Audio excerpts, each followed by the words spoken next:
This is where your AI receptionist gets better before you go live and every week after. AI Studio is your control room. Customize your agent, train it by talking to it, and test it like a real call. Everything lives here. Your agent's identity, voice, skills, instructions, and overall knowledge base. Set these up, then let's make sure they actually work. First up is train.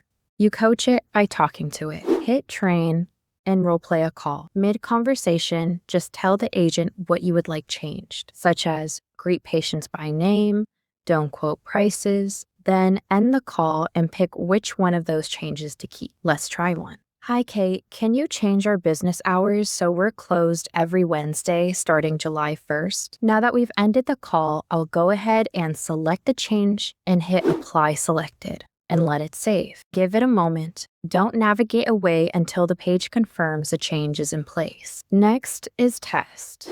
This answers exactly the way the agent would on a real call. 2 things to know. 1. After call actions such as creating a task are turned off here, so you're just hearing the conversation. You can always refine under Train or under Instructions. Instructions update faster and let you be more specific. So for a precise fix, start there. Use Train for natural conversational tuning. And don't hold out for perfect. Go live with confidence. Then keep coming back here. Your agent is an evolving art, not a one-time setup. The best ones get tuned a little every week. Waiting for perfect just keeps your patients waiting. Customize, train, test. Then launch and keep making it yours. Go live first, perfect it as you go.